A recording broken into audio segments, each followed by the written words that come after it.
Bueno, de nuevo, buenas noches. Muchas gracias por la asistencia, por el espacio. Pablo Vázquez en este canal.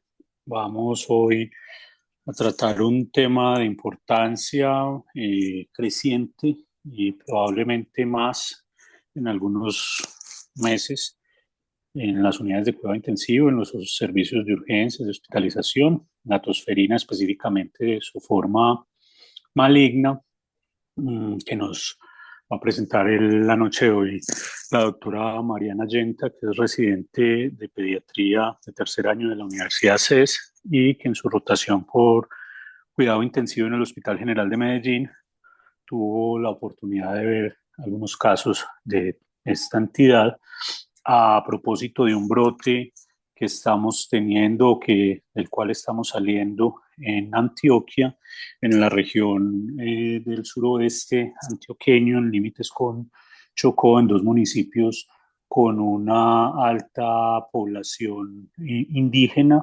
que eh, por sus características de migración y demás, tuvieron un desplazamiento hacia zonas cafeteras en la época de la cosecha y se presentó un brote del cual tuvimos cuatro fallecidos en el departamento. Bueno, hasta ahora van cuatro fallecidos y hay 10 casos confirmados por laboratorio, 33 confirmados por nexo epidemiológico y pues hasta ahora se está logrando controlar la situación. Entonces, bienvenidos todos y muchas gracias a la doctora Mariana por su presentación de hoy. Buenas noches, muchas gracias a todos por la invitación y por el espacio.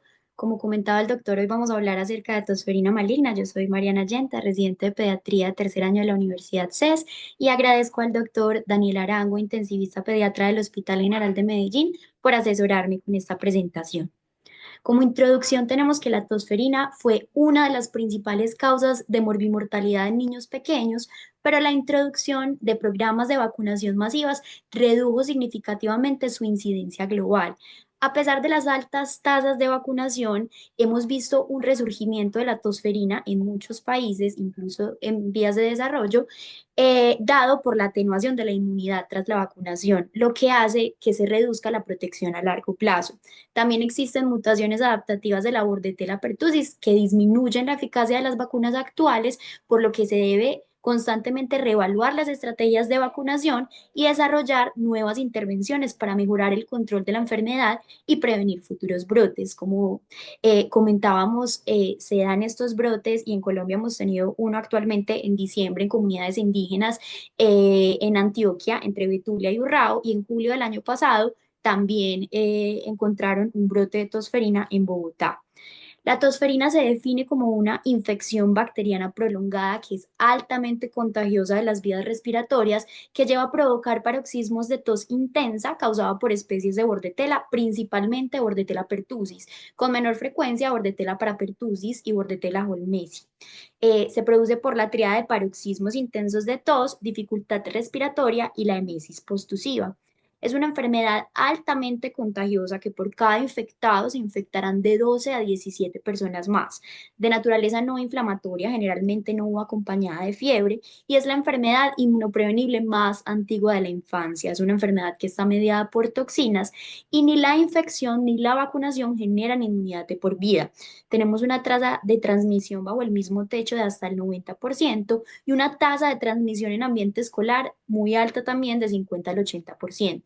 Y tenemos el concepto de R0 y son los casos secundarios que surgen a través de ese caso primario. Tenemos que la primera enfermedad asociada con R0 más alto es el sarampión, pero en segundo lugar tenemos a la tosferina, que por cada caso va a tener un contagio de 12 a 17 personas. Y entre más alto sea el R0, más alto debe ser el umbral de inmunidad de rebaño, o sea que las coberturas de vacunación para la tosferina deben ser tan altas como 92 a 94%. Este es el informe de la situación de vacunación en Antioquia para noviembre del 2024.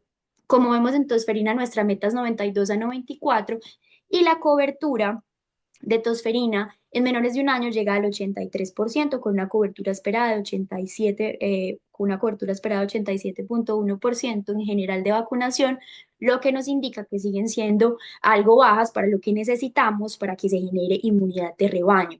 Tenemos este estudio realizado en Bogotá, la introducción de la vacunación materna contra la tosferina fue en el 2013, donde vemos una reducción significativa de la incidencia de la mortalidad en lactantes menores de 12 meses. Entre el 2005 y el 2016 se registraron 2.315 casos y 55 muertes, pero no se reportaron muertes entre el 2014 y 2016. Vemos en este cuadro que en menores de 12 meses pasamos de tener 209,4 casos a 49,1 casos por cada 1.000 personas, lo que indica una disminución de la incidencia del 87,5%. Tenemos que la etiología es la bordetela, la pertusis es la responsable del 95% de los casos, la parapertusis tiene mayor incidencia entre los 3 a los 5 años, la bronquiséptica es muy rara, es más en inmunosuprimidos o aquellos que tienen exposición intensa a animales y la homilesi más en adolescentes y adultos jóvenes.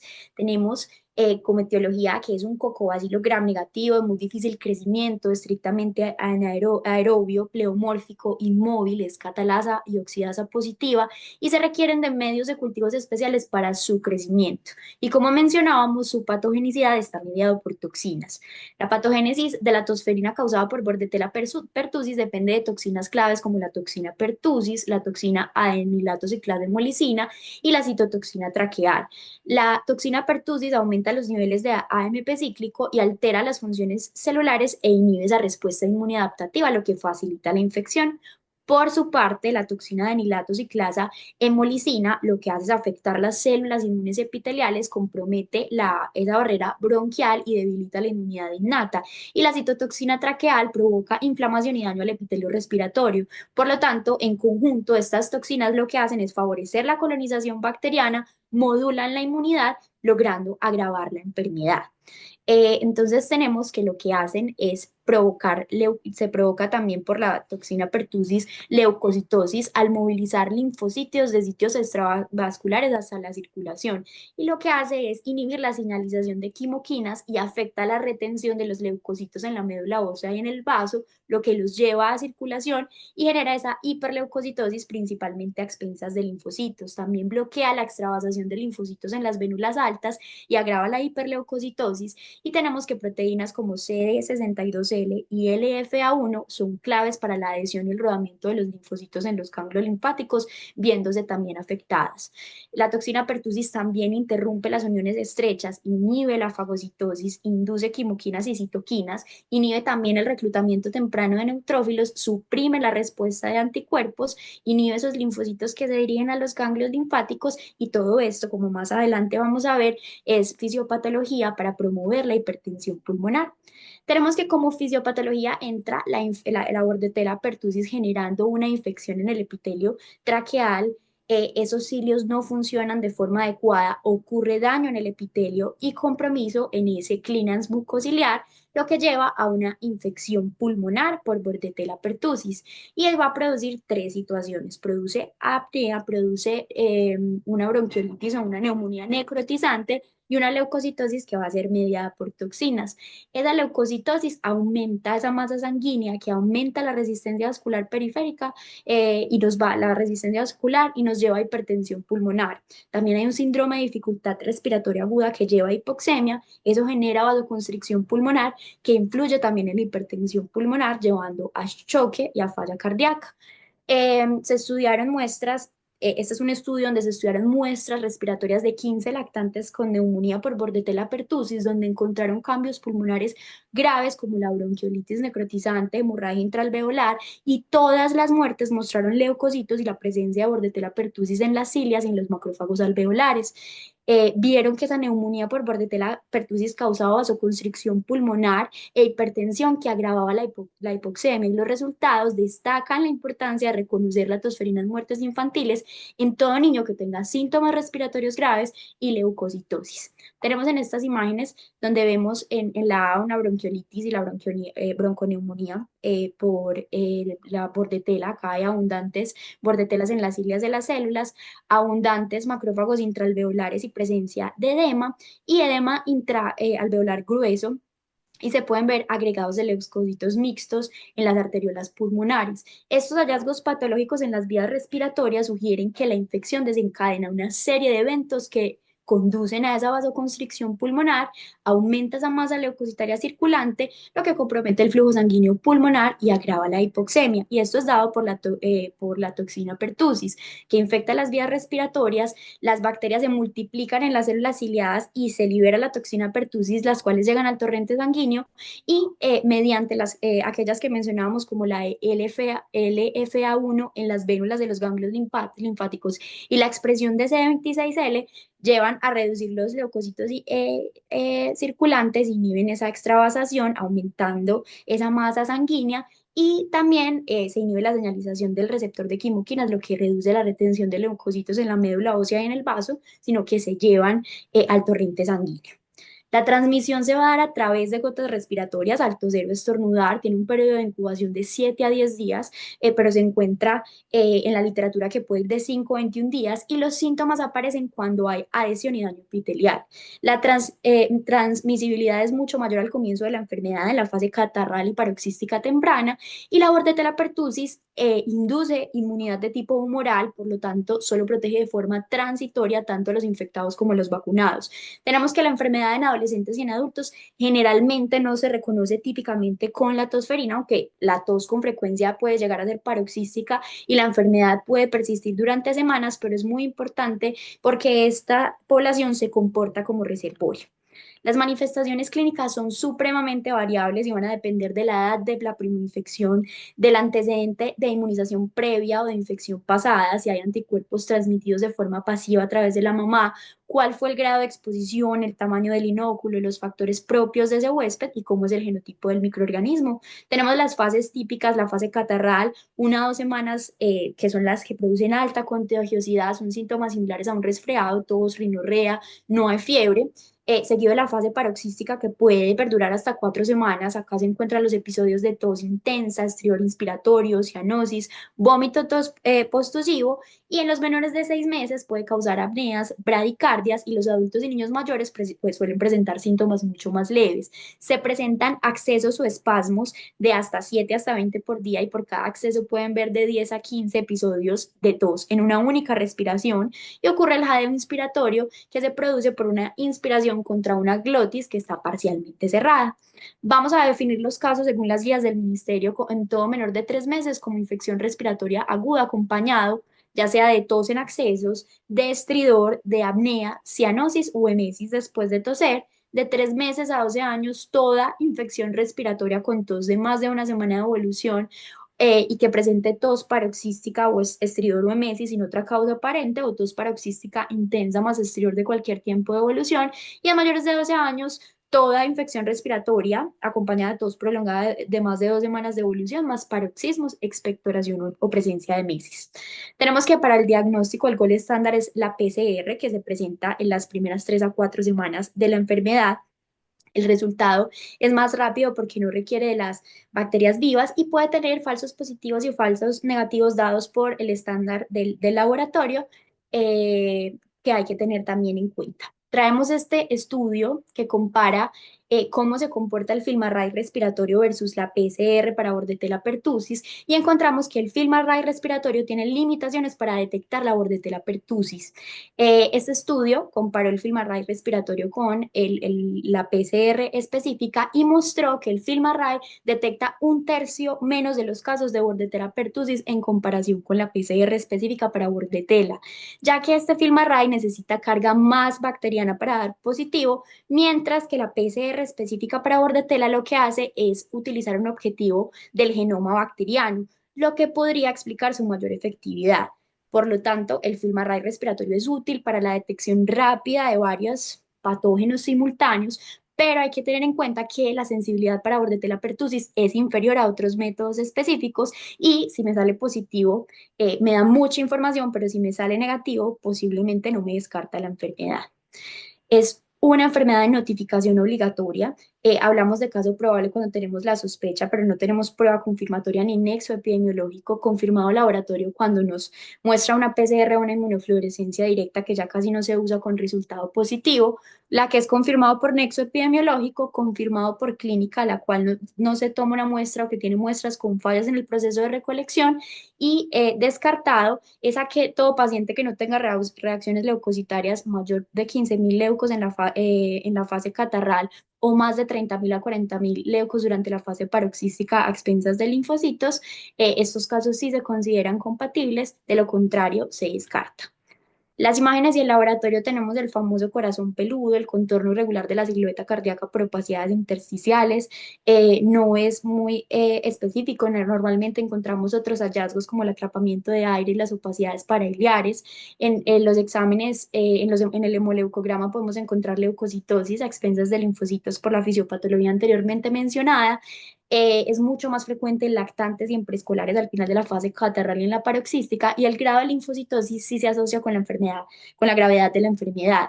Entonces, cuando nosotros tengamos síntomas sugestivos más linfocitosis, siempre pensar en tosferina como posible diagnóstico. Y la trombocitosis es frecuente, pero se asocia a pobre pronóstico. Tenemos entonces la tosferina grave.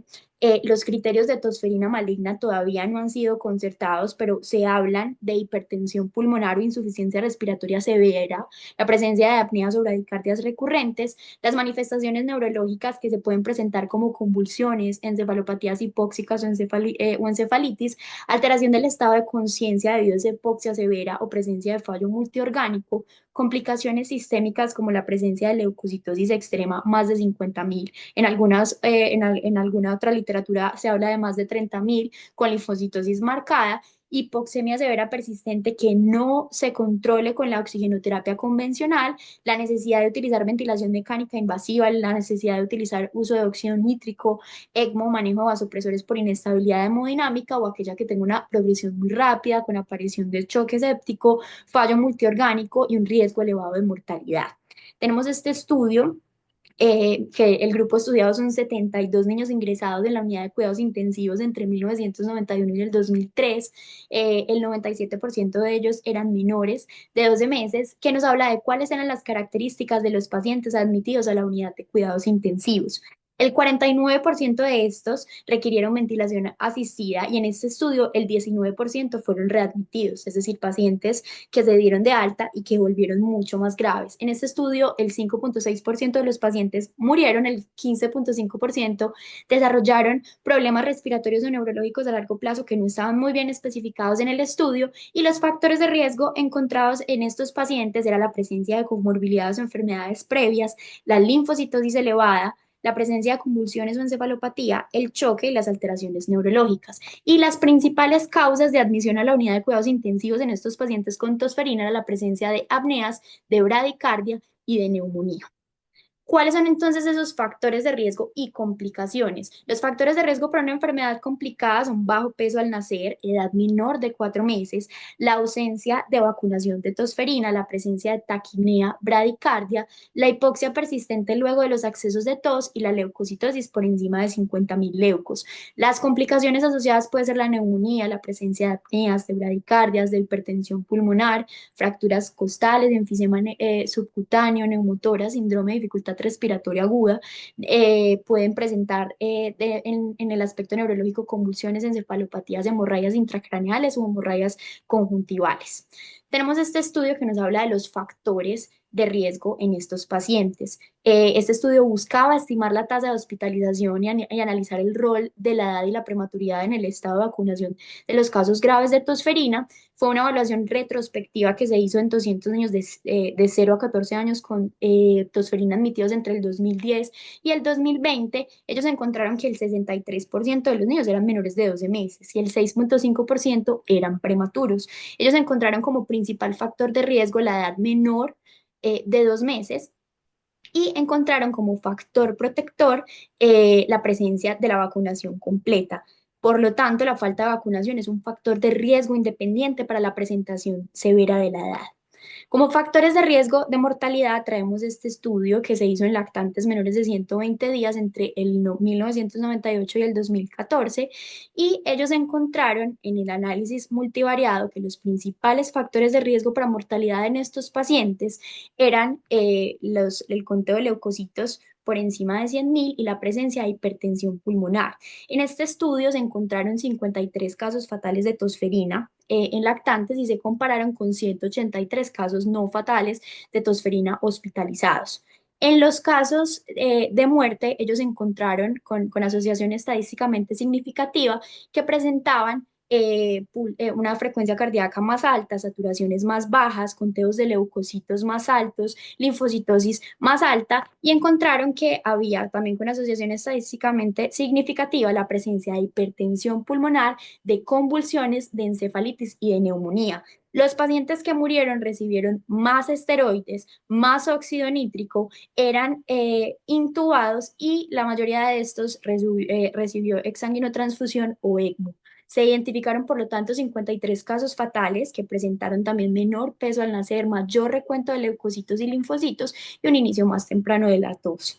Estos pacientes recibieron menos antibióticos macrólidos, más esteroides, más óxido nítrico y presentaron complicaciones como hipertensión pulmonar y neumonía. Por lo tanto, factores como el recuento de leucocitos, el peso a nacer y la intubación fueron factores predictores de muerte en estos pacientes, encontrándose que la leucocitosis y la hipertensión pulmonar son los más significativamente asociados. El abordaje, por lo tanto, de la hiperleucocitosis se plantea los ciclos de hiperhidratación. Estos se han descrito como una terapia benéfica que garantiza un adecuado volumen intravascular en estados de hiperviscosidad. Sin embargo, en estos pacientes no existe una estrategia protocolizada de implementación en esta patología. Lo que sabemos lo utilizamos robado de las hiperleucocitosis en pacientes oncológicos de 2 a 3 litros metro cuadrado día, pero hay que tener en cuenta que estos pacientes, su principal complicación asociación a mortalidad es la hipertensión pulmonar y que no debe retrasarse la leucorreducción o la exsanguinotransfusión en estos pacientes por utilizar ciclos de hiperhidratación. Para la hiperleucocitosis también se describe la leucorreducción automatizada, pero esto requiere un equipo de leucoféresis y personal capacitado y manejo en unidad de cuidados intensivos, tiene riesgo de reacciones graves. La terapia manual también se ha usado en anemia falciforme, en enfermedad hemolítica neonatal. Sabemos que los riesgos asociados son la insuficiencia cardíaca, la hipotermia, la hipocalcemia, hipercalcemia, hipoglicemia. Y la exsanguinotransfusión es una terapia efectiva para leucocitosis extremas porque lo que hace es renovar esa masa sanguínea y previene la presencia de esos trombos leucocitoclásticos. Es ideal antes de hipotensión e insuficiencia hemodinámica y tiene como ventaja que se requieren menos dispositivos y hay mayor experiencia para realizarla en unidad de cuidados intensivos. Tenemos entonces este estudio de hiperleucocitosis que lo que buscaba era evaluar los beneficios de una leucodepresión agresiva en lactantes críticamente enfermos que tuvieran bordetella pertussis. Ellos utilizaron una estrategia de leucodepresión agresiva que fue implementada en el 2005. Por lo tanto, estaban comparando la supervivencia entre los periodos del 2001 y el 2004 como grupo control y 2005 y 2009 cuando se hizo la intervención de hacer una leucodepresión agresiva. Ellos encontraron que entre el 2001 y el 2004, que era su grupo control, encontraban una supervivencia en unidad de cuidados intensivos del 55%. Cuando se hizo la estrategia de leucodepresión agresiva, la supervivencia en unidad de cuidados intensivos aumentó al 90%. Por lo tanto, la leucodepresión estaba asociada con una mejoría significativa en la supervivencia. Ellos encontraron que la exsanguinotransfusión era una estrategia de intervención rápida y potencialmente salvadora en el manejo de la hiperleucocitosis severa en la tosferina y debe considerarse en los pacientes críticamente enfermos para mejorar los resultados clínicos. Ellos comparten este algoritmo con el que utilizaban de estrategia en unidad de cuidados intensivos y eran todos aquellos casos sospechosos o confirmados de bordetella pertussis y se preguntaban si tenían una insuficiencia cardiorrespiratoria o que no estaban respondiendo a la terapia médica. Si la respuesta era no, pero había una presencia de leucocitosis mayor de 100.000, se requería una exsanguinotransfusión urgente de doble volumen. Si era mayor de 70.000 pero tenía insuficiencia respiratoria o cardíaca, se requería una exsanguinotransfusión urgente del doble volumen. Y si era mayor de 50.000, se sugería una exsanguinotransfusión de doble volumen y el manejo estándar de unidad de cuidados intensivos. Si el paciente se presentaba con insuficiencia cardiorrespiratoria o una falta de respuesta a la terapia médica, se recomendaba la referencia a ECMO, y si había la presencia de más de 50.000 leucos, se hacía ECMO con leucofiltración, y la meta en estos pacientes era tener los leucocitos por debajo de 15.000. Si esta era mayor de 30.000, también se consideraba la leucofiltración con el manejo estándar de ECMO. Ellos consideran que la meta es mantener los leucos por debajo de 50.000, y si esto no es posible con la primera exsanguinotransfusión o leucofiltración, recomiendan pensar en realizar una segunda exsanguinotransfusión. Este es un estudio, un reporte de caso. La mayoría de la literatura que uno encuentra con respecto a la tosferina maligna son reportes de caso o series de caso muy pequeñas, y este lo traje para mostrar cómo la leucocitosis severa contribuye a la hipertensión pulmonar por los mecanismos que evidenciábamos de bloquear los capilares pulmonares, restringir el flujo sanguíneo. Y en la tosferina, la exsanguinotransfusión ha demostrado ser una técnica segura y útil para reducir la masa leucocitaria. Este es el reporte de un caso de un paciente de 3 meses con más de 100.000 leucocitos que se realizó una exsanguinotransfusión, y vemos cómo la PAFI mejora posterior a la realización de la exsanguinotransfusión. La presencia de ECMO se da como una medida terapéutica porque proporciona soporte cardíaco respiratorio artificial, mejora la supervivencia en pacientes con hipertensión pulmonar y con falla multiorgánica causada por tosferina. Las desventajas es que es una terapia de rescate que es muy costosa debido al tiempo prolongado de uso, y indican hospitalizaciones en esos pacientes de hasta 43 a 90 días con costos de hasta 1,5 millones de dólares por paciente. La carga financiera en países como Nueva Zelanda y Australia representa un costo de $1 millón anuales en cuidados intensivos pediátricos, y tenemos un estudio retrospectivo que analizó 100 casos de lactantes menores de 4 meses con tosferina crítica tratada con ECMO y exsanguinotransfusión en cuidados intensivos, y los resultados fueron una reducción de la mortalidad del 44 al 10%. Sin embargo, la tasa de éxito general es limitada, con una mortalidad global muy alta de hasta el 70%. El ECMO en estos pacientes se utiliza en pacientes pediátricos con insuficiencia respiratoria severa que no responde a la ventilación mecánica convencional, en condiciones asociadas como hipertensión pulmonar severa, choque, disfunción multiorgánica, incluyendo la lesión renal aguda. Puede justificarse el uso de ECMO. El pronóstico en estos pacientes con hipertensión pulmonar y leucocitosis extrema tiene un pronóstico muy desfavorable, y los factores que comentábamos que eran estrechamente relacionados con la mortalidad, y veíamos que los factores favorables era la edad avanzada dentro del grupo de lactantes, que tuvieran un menor tiempo de intubación antes de iniciar ECMO, y la depresión de leucocitos estaba asociada a mayores resultados. La mortalidad sigue siendo muy alta, y la decisión de usar ECMO debe ser cuidadosamente considerada debido a los riesgos y complicaciones, y definitivamente se necesita más investigación para optimizar el manejo de los pacientes y mejorar los resultados. La tasa de mortalidad de tosferina cuando se maneja con oxigenación por membrana extracorpórea sigue siendo muy alta. Encontramos estos estudios también de reportes de casos que nos hablan, este primero de 200 infantes que recibieron ECMO por tosferina, solo el 56, solo 56% de estos pacientes sobrevivieron, lo que representa una proporción de supervivencia de solo el 28%. Otro estudio nos reportó 19 pacientes que recibieron soporte de ECMO, de los cuales 12 fallecieron, lo que sugiere una proporción de mortalidad del 63% en este grupo. Por lo tanto, puede ser una intervención crítica para algunos pacientes con tosferina severa, pero la mortalidad sigue siendo supremamente alta, en especial en presencia de complicaciones como hipertensión pulmonar aguda y lesión renal aguda avanzada. Con respecto a la hipertensión pulmonar, el óxido nítrico inhalado podría ser considerado como parte del manejo terapéutico, especialmente cuando otras intervenciones no han sido efectivas.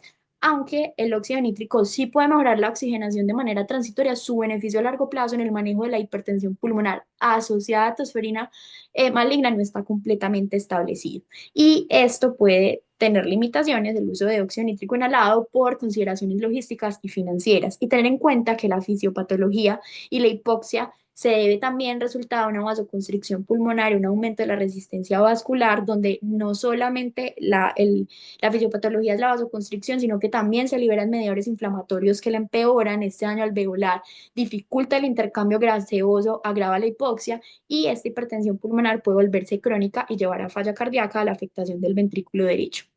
Estas son algunas de otras estrategias mencionadas en otros reportes de caso. La ventilación en posición prona en algunos reportes de caso fue considerada como una estrategia de cuidado integral y crucial para aliviar el espasmo continuo de las vías respiratorias. La ventilación de alta frecuencia es un soporte ventilatorio que es útil en casos de insuficiencia respiratoria grave, como la tosferina severa, cuando la ventilación convencional no asegura una adecuada oxigenación o ventilación, especialmente en presencia de complicaciones como la hipertensión pulmonar y la hiperleucocitosis. Las estrategias son de volumen corriente bajo de 4 a 7 mililitros kilogramo. Se permite una hipercapnia permisiva con un pH entre 7,25 y 7,35 y si se requiere una presión media de las vías respiratorias mayor a 16 centímetros de agua, en algunos reportes de caso, pues para una adecuada oxigenación consideran que pueden ser trasladados a ventilación por alta frecuencia y la terapia con óxido nítrico inhalado no se utiliza de forma rutinaria en estos pacientes. Por lo tanto, este es como el enfoque terapéutico de la tosferina maligna para unidad de cuidados intensivos.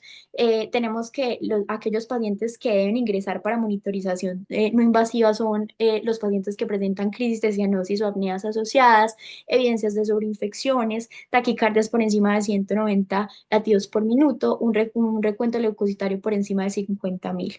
Si estos pacientes evolucionan a hipoxia o choque, se considera la monitorización de presión arterial invasiva, un EKG continuo, oximetría continua, asegurar una PaO2 mayor a 50 milímetros de mercurio si es necesario con asistencia respiratoria mecánica, se debe optimizar la precarga y asegurar una presión arterial por encima del percentil 5 para la edad, evaluar la necesidad del uso de vasoactivos, realizar un ecocardiograma con medición de presiones pulmonares y función ventricular, iniciar antibiótico-terapia empírica en estos pacientes para cubrir posibles sobreinfecciones y tener mucho cuidado con los electrolitos. Si esto no se evoluciona hipertensión pulmonar, se recomienda iniciar sedanalgesia continua, mantener pHs por encima de 7,15, una PCO2 entre 60 y 65 como hipercapnia permisiva y pensar y considerar el uso de óxido nítrico. Si hay un empeoramiento de la oxigenación o acidosis respiratoria, hablábamos de la posibilidad de utilizar bafo cuando índices de oxigenación están por encima de 16 o una presión media de la vía aérea por encima de 16 o una PaO2 por debajo de 50, el uso de óxido nítrico o vasodilatadores pulmonares y en estos pacientes tener mucho cuidado con el balance excesivo de líquidos y utilizar furosemida o hemofiltración de ser necesario. Y ante el ascenso progresivo de recuentos leucocitarios, considerar la leucoferesis o la exsanguinotransfusión, que debe hacerse lo más temprano posible y vimos una buena respuesta y una supervivencia aumentada en los pacientes en las que se realizaba tempranamente, evaluar la velocidad de ese ascenso de leucocitos y considerar una segunda exsanguinotransfusión si esos leucos siguen estando por encima de 50.000 y ante el empeoramiento evaluar la presencia de ECMO si está disponible. Como mortalidad, tenemos este estudio de 23 lactantes menores de 3 meses donde se encuentra una mortalidad del 40%, es decir, murieron 9 de estos 23 pacientes y factores asociados a la muerte fue falla cardiovascular, la presencia de hipertensión pulmonar, de un crecimiento leucocitario rápido a expensas de linfocitos. Se estima que la mortalidad en pacientes con tosferina maligna puede llegar a ser del 30 al 40% en general. Sin embargo, esta cifra puede ser mucho mayor en ciertos grupos, con la mayoría de las muertes ocurridas en lactantes menores de 6 semanas. Con el tratamiento lo que buscamos es limitar el número de paroxismos, disminuir la severidad de la tos, maximizar la nutrición, la recuperación del paciente sin secuelas y reducir la duración de la contagiosidad. El tratamiento principal, como vemos, es de soporte, es la piedra angular del manejo y en todo menor de 6 meses con sospecha de diagnóstico, idealmente debe ser hospitalizado. La duración de la hospitalización sí depende de la gravedad, de los accesos de la tos, de cómo tolera la vía oral, de la presencia de apnea, bradicardias o complicaciones y el tratamiento antibiótico es para todos. Lo que se busca es erradicar el microorganismo de la nasofaringe para reducir la transmisión. Y es importante entender que no influye en el curso clínico de la infección si se administra en la etapa paroxística convaleciente. En la etapa catarral sí puede disminuir la duración y la gravedad, incluso llegar a prevenir la muerte, y se debe dar a todo paciente en las primeras 3 semanas desde la sospecha. Primera línea serían macrólidos y la acitromicina. Estas son las opciones terapéuticas que nosotros tenemos: azitromicina, claritromicina y eritromicina. Y como agentes alternativos tenemos el trimethoprim sulfametoxazol. En el consenso que se realizó en el 2024 en China, que es muy común que ellos tengan estos brotes de tosferina, ellos mencionaban que en su población ya se encuentra resistencia a los macrólidos y recomiendan estas guías como primera línea en pacientes mayores de 2 meses, porque está contraindicado en menores de un mes, el trimethoprim sulfametoxazol. Nuestras guías todavía dan como primera línea la presencia de macrólidos. Ellos acá en el consenso, esto es de China, hacen pues como por consenso de expertos los criterios diagnósticos para Bordetella pertussis, que son los anteriormente mencionados, y consideran que en todo paciente mayor de 2 meses el trimethoprim sulfametoxazol sigue siendo, pues es la opción inicial. Para nosotros las guías todavía los macrólidos son la primera opción. Como quimioprofilaxis, los contactos estrechos, la CDC nos dice que un contacto estrecho es toda persona que esté en contacto a menos de 3 pies o con una persona asintomática o contacto directo con secreciones ya sean respiratorias, nasales, orales o que comparten un espacio cerrado por más de 1 hora.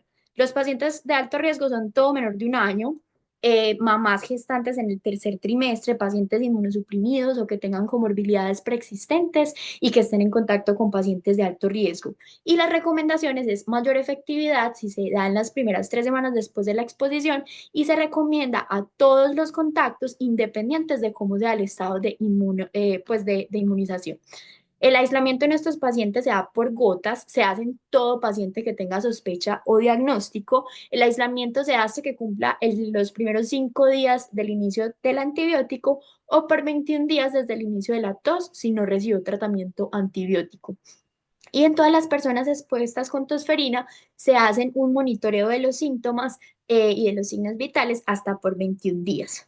Tenemos entonces las estrategias para disminuir la transmisión de Bordetella pertussis. Tenemos la estrategia capullo, vacunar a las mujeres embarazadas en el último trimestre, y vemos que la eficacia de la vacuna contra la tosferina varió del 69 al 91% para la prevención de la tosferina, pero previene hasta el 91 al 94% de la hospitalización y hasta el 95% de la prevención de muerte por tosferina. Y la segunda estrategia es vacunar a los papás y los cuidadores y otros contactos cercanos que indirectamente cuidan o están protegiendo al bebé para llevar a la transmisión, evitar la transmisión al prevenir la enfermedad en su círculo cercano, que es el que lo cuida. ¿En qué momento se debe vacunar? Vemos este estudio que nos muestra la administración de la vacuna durante el tercer trimestre, y idealmente, como vemos acá, los anticuerpos en el cordón van a ser mucho más altos si se da entre la semana 27 y la semana 30, ya que se asocia a concentraciones más altas de la toxina pertussis en ese cordón umbilical, lo que sugiere una transferencia óptima de anticuerpos al feto. Y vemos que la vacunación en el tercer trimestre es significativamente mucho más efectiva que la prevención de la tosferina en los lactantes menores de 8 semanas en comparación con la vacuna que se pone postparto. Tenemos este otro estudio que se realizó en Medellín. Desde el 2013 se implementó la vacunación en embarazadas. Se hizo una cohorte en 8 hospitales entre el 2015 y el 2016 con 805 mamás vacunadas en el parto y 200 antes de la vacunación, con el seguimiento de esos 896 lactantes, y se midieron anticuerpos con ELISA y los casos confirmados mediante la PCR. Ellos encontraron una alta prevalencia de títulos mayores a 100, correlación positiva con los anticuerpos de la mamá en el cordón, y encontraron más anticuerpos en las mamás vacunadas. Esto se da por un transporte transplacentario óptimo, como mencionábamos, entre la semana 26 a 30, 27, 30, y ellos encontraron solo 2 casos de tosferina, concluyendo que la vacunación materna logró el efecto esperado de protección contra la tosferina en lactantes. Como conclusiones tenemos que la tosferina maligna es una forma grave y potencialmente mortal de la enfermedad que afecta principalmente a lactantes no vacunados o parcialmente vacunados, que se caracteriza por complicaciones severas como hipertensión pulmonar, insuficiencia respiratoria y choque, lo que requiere un manejo intensivo multidisciplinario. Vimos que los principales factores de mortalidad eran la hipertensión pulmonar y la presencia de hiperleucocitosis que contribuye a esa hipertensión pulmonar. Y a pesar de los avances de vacunación, sigue siendo fundamental la inmunización temprana y la implementación de la estrategia de vacunación para proteger esos recién nacidos y el diagnóstico temprano y la intervención rápida con soporte ventilatorio, manejo hemodinámico, antibióticos adecuados mejoran significativamente el pronóstico y la educación de los papás y los cuidadores sobre la importancia de la vacunación completa es clave para prevenir esos casos graves y reducir la mortalidad asociada. Debemos continuar con la investigación para mejorar la eficacia de esas vacunas y el desarrollo de nuevas estrategias para evolución de bordetela pertussis. Muchísimas gracias.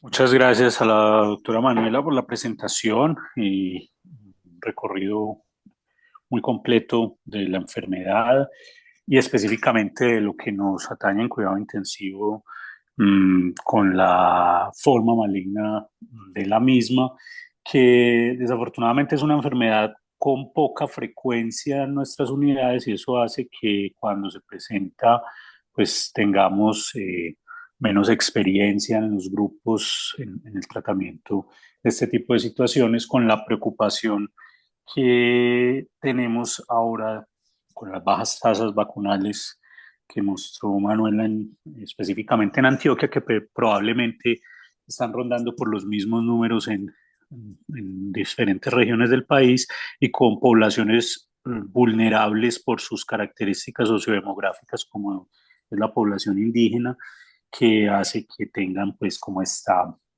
mayor susceptibilidad a presentar el cuadro. Abrimos la discusión para el auditorio. De nuevo, muchas gracias por la presencia y a Manuela por la presentación.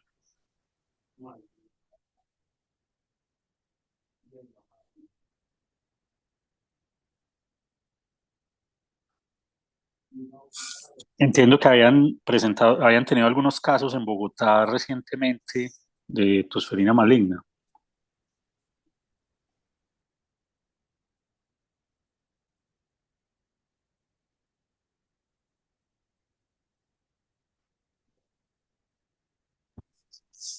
Cami, buenas noches. Para felicitar a Mariana, soy José Alberto Betancourt, Chepe. Mariana, excelente tu conferencia. Quisiera preguntarles cómo les fue con el paciente eh, y cómo siguió. Lo que dices, Mariana, en la sociedad se ha identificado que en todo el país se está disminuyendo la vacunación, para tener en cuenta. Y con la migración es mucho mayor el problema. Mil gracias, Mariana. Gracias, doctor, por la pregunta. Y también tenemos en el chat la pregunta de cuál fue la experiencia de este brote en la unidad, los éxitos y los fracasos. En nuestra unidad, mientras yo estaba rotando, llegaron dos pacientes a unidad de cuidados intensivos pediátricos. Ambos pacientes una paciente era una menor de 3 meses. Cuya mamá no se le dio la vacunación en los tiempos establecidos por problemas administrativos y el otro caso fue una paciente perteneciente a la comunidad indígena en el suroeste antioqueño.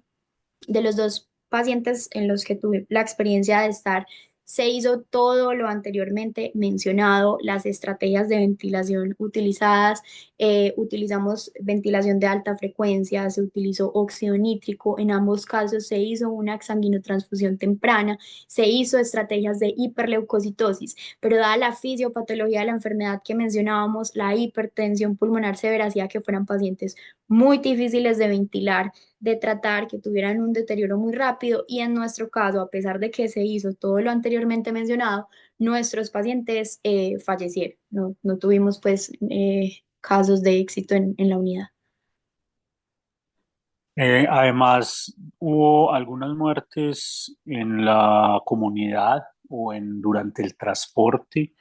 Hubo un neonato que cuando llegó también al hospital pasó a la unidad de cuidado intensivo neonatal, pero murió unas 3, 4 horas después del ingreso, unas condiciones pues de clínicas de ingreso muy graves.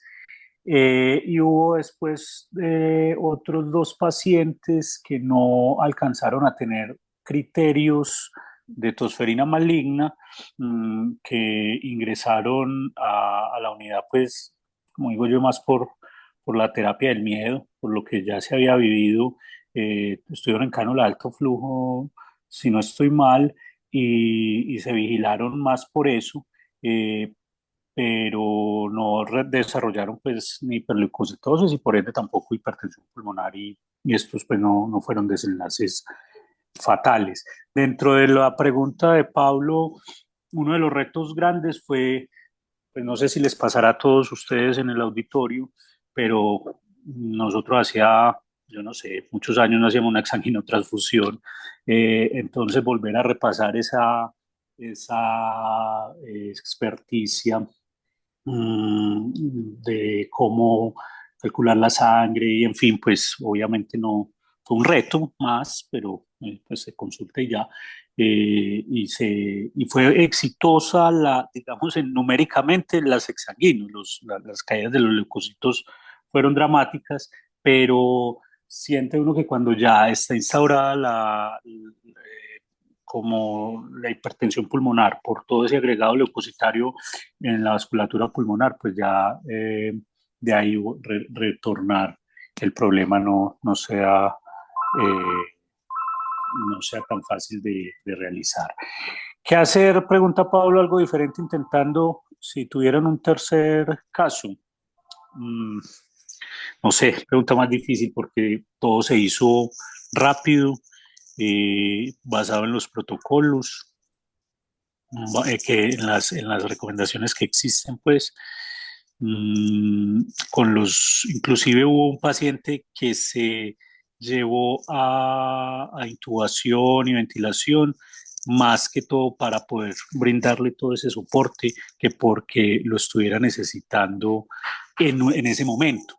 Probablemente unas horas después hubiera tocado hacerlo. ECMO temprano, qué pregunta tan difícil también, Chepe. No sé, tal vez llevar esos pacientes más rápido a ECMO cambie la cosa, difícil de saberlo. No, es que Cami, creo que la experiencia más grande la tienen ustedes. Yo nunca he visto un paciente con una tosferina maligna, pues, y llevo muchos años ejerciendo cuidado intensivo. Te digo que eso no me ha tocado. La hiperleucocitosis sí me ha tocado en pacientes, pero no ha pasado de 50.000.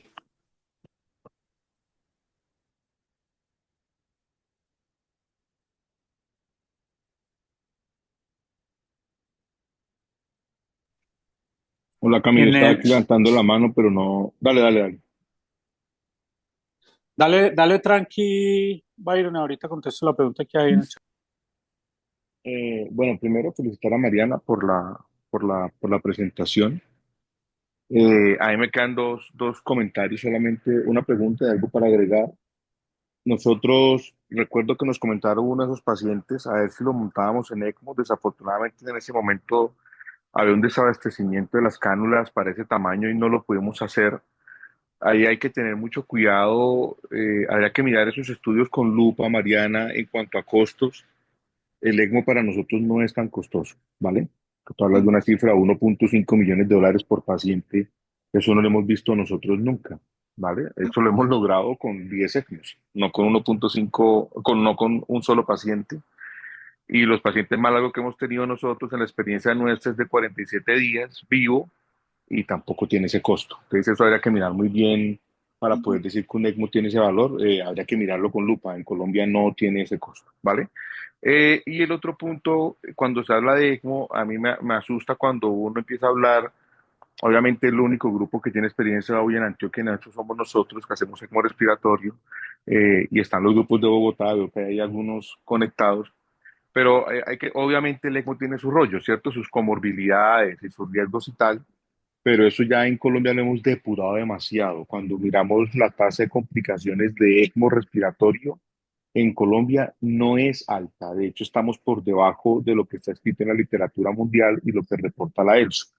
Entonces, decir que las comorbilidades, los riesgos y tal de la terapia, eso también hay que verlo con lupa, porque en un país como el nuestro, para lo que hemos desarrollado en ECMO pediátrico, la verdad es que los resultados son bastante buenos. A mí no se me ocurre otra cosa, ¿cierto? Tener un paciente que esté con esa respuesta inflamatoria montada, con ese hiperleucocitosis, que es lo que finalmente le predice la mortalidad o lo que le aumenta el riesgo de mortalidad según los estudios, pues lo que hay que darles tiempo. La tosferina yo he visto una sola en mi vida y es tiempo, ¿cierto? Para poder controlar todo eso que tú muy bien referiste, la hipertensión pulmonar, las estrategias de ventilación protectora, etcétera, y no terminar haciéndole más daño de lo que tiene, porque al final terminan es la mayoría, o el que yo vi, y los que me han contado, es por la lesión pulmonar tan grande, la hipoxemia, la disfunción orgánica múltiple, entonces como un SDRA muy largo, por decirlo así, de una manera muy brusca, me perdonan la comparación, y que eso pueda terminar matándolo. A mí no se me ocurre otra cosa que montarle en un ECMO y darle mucho tiempo a ver a que ese pulmón empiece a responder, la hipoxia mejore mientras hacemos todas las estrategias para hiperleucocitosis. Yo no sé si entre ese componente ahora habría que ver, fuera de la exsanguinotransfusión, qué tanto filtros de esto como los que hay ahora, que algunos ya estamos usando de hemoabsorción, puedan facilitar por lo menos manejar toda esa tormenta que se da inicialmente y luego poder ver qué pasa si ese paciente termina mejorando o no. Y pienso que dentro de la yatoaventura de poder usar cualquier tipo de estrategia para que el paciente no se nos muera, habría cabida. Obviamente eso es muy difícil mirar en los estudios, pues porque pertusis es una cosa que no es tan frecuente, y cuando uno compara, pues son cosas que nos toca a nosotros en Colombia ver qué hacemos, porque son cosas que solamente pasan en estos lados tropicales, y en estos lados del mundo. Entonces, eso era que mirarlo, como dice Pablo, hay que ver qué más podemos hacer, porque finalmente es una realidad que tenemos y que seguramente con todo este problema migratorio vamos a seguir teniendo. Los que nos toca, que seguramente somos la mayoría, ver pacientes venezolanos, sabemos que es un problema enorme, que no están vacunados, que están desnutridos, etcétera, o comunidades indígenas también lo vemos mucho. Entonces, esto es una alerta que ya el general lo vivió, supo que en Bogotá algunos casos hubo, entonces pues nos tocará estar muy pendientes de cuando nos volvamos a encontrar o enfrentar a esta situación, que poder usar de manera temprana. Yo creo que todo lo que está escrito lo podemos hacer y habrá que aumentar otras estrategias como un ECMO. Yo no sé, Chepe, si uno habla de ECMO temprano. El ECMO yo creo que no es temprano, sino oportuno, como alguna vez nos decía el doctor Perdomi, creo que esa es la palabra perfecta. Un ECMO oportuno si se puede hacer y darle el tiempo suficiente a ver qué pasa. Y me pondré a leer porque la verdad habría que mirar si tal vez además del sanguino de hemoabsorción puede ser una estrategia que pueda llegar a servir o no. Una vez más, felicitaciones Mariana y gracias Camille por la invitación. Muchas gracias. Teníamos otra pregunta también, que nos preguntan con qué valor de leucocitos se realizó la exsanguinotransfusión, y qué técnica se utilizó para realizar la exsanguinotransfusión, si con glóbulos rojos, plasma y albúmina. El conteo de leucocitos de los pacientes que nosotros tuvimos, uno fue de mayor de 85.000 leucos y la otra paciente que tuvimos fue mayor de 97.000 leucos. La exsanguinotransfusión nos logró en ambas llegar a la meta de menos de 50.000 leucos, por lo que en estos pacientes no se requirió volver a utilizar una segunda exsanguinotransfusión. Nosotros utilizamos en estos pacientes con la exsanguinotransfusión glóbulos rojos y se utilizó albúmina también.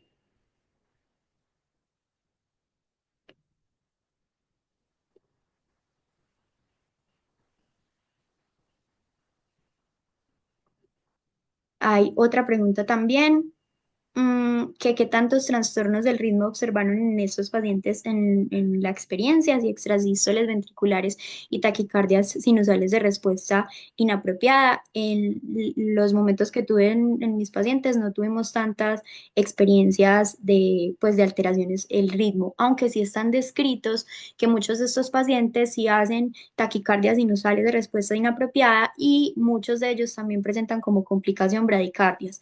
En la experiencia que tuve con estos pacientes no las presentaron. Y hay otro comentario que refiere que gracias por la presentación. Creo que también ECMO en una fase inicial de la hipertensión pulmonar puede cambiar el curso de la enfermedad. Definitivamente, como en todos, iniciar ECMO en un paciente en disfunción orgánica en curso aumenta la mortalidad.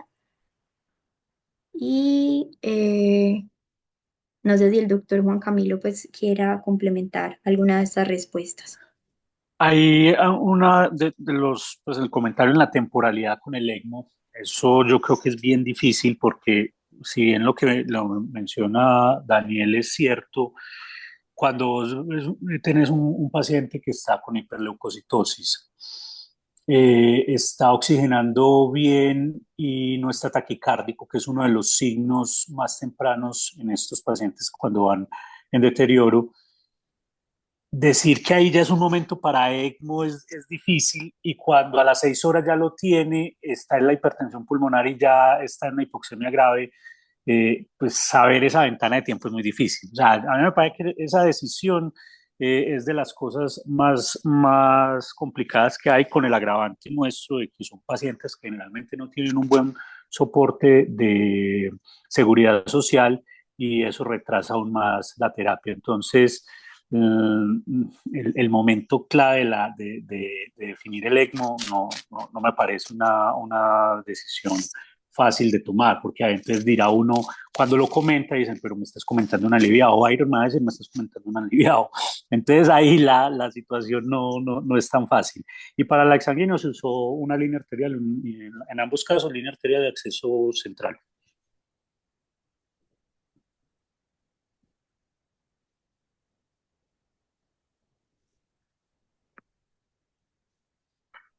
Bueno, si no hay más preguntas, creo que ya completamos el tiempo programado para la reunión. Muchas gracias a todos por la asistencia y de nuevo muchas gracias a la doctora Mariana Yenta por volver a dar esta conferencia ya para un auditorio pues más grande. Muchas Muchas gracias. gracias, Cami. Gracias. Y a la doctora Mariana, muchísimas gracias y feliz noche para todos. Gracias.